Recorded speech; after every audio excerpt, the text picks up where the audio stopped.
Hujambo na karibu sana mtazamaji wa Zone Media, tujuzane yote ambayo yanajiri katika anga za kimataifa. Mashambulizi kati ya Irani pamoja na Marekani yanaendelea kwa hivi sasa baina ya pande zote mbili, ambapo kwa upande wa Marekani yenyewe imetoa taarifa kwamba imekamilisha usiku wa 13 wa mfululizo wa operesheni za anga dhidi ya malengo ya kijeshi nchini Iran. Lakini pia taarifa kutoka nchini Irani zinasema kwamba nayo imelipiza kisasi kwa mashambulizi ya droni dhidi ya vituo vya Marekani, Bahrain pamoja na Jordan.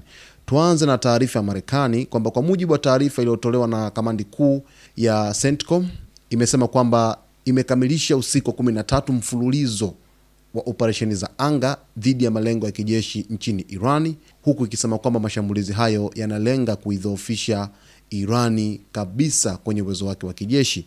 Lakini pia kwa mujibu wa taarifa hiyo, mashambulizi yalilenga vituo vya amri ya udhibiti wa jeshi, yalilenga vituo vya amri na udhibiti wa jeshi, magala ya kuhifadhi ndege zisizo na rubani, hapa nikimaanisha droni, mfumo wa mawasiliano wa kijeshi, vifaa vya ulinzi wa pwani pamoja na miundombinu ya vikosi vya baharini vya Iran.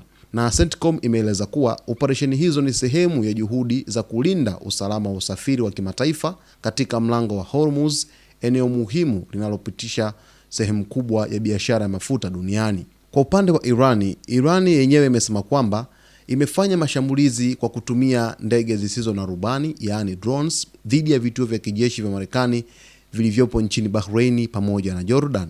Katika taarifa iliyotolewa kupitia shirika la habari la Iran la Mehri, jeshi la Iran limesema mashambulizi hayo yalilenga kituo cha jeshi la anga cha Sheikh Issa nchini Bahrain, ambapo lilidai kushambulia matangi ya kuhifadhi mafuta, maghala ya vifaa vya kijeshi pamoja na maeneo ya malazi ya wanajeshi.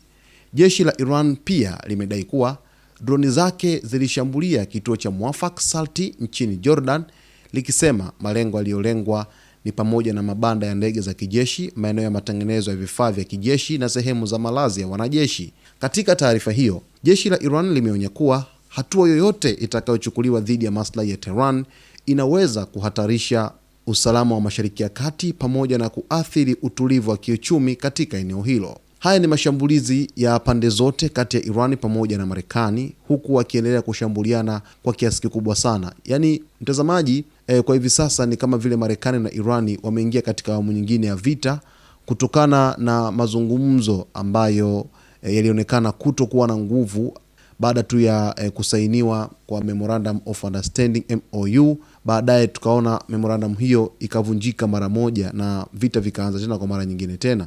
Na pande zote zimekuwa zikitupiana sana makombora pamoja na droni, huku kila sehemu zikipitia shuruba nzito. Tumeona vifo vya wanajeshi kwa upande wa Marekani, lakini pia hata kwa upande wa Iran wakitangaza vifo vya wanajeshi wake ambao wamekuwa wakikumbana na kadhia ile ya mashambulizi kutoka huko moja kwa moja kwenye vituo vya kijeshi vya Marekani vinavyotekeleza mashambulizi yake, ikiwemo Kuwait, Jordani pamoja na Bahrain.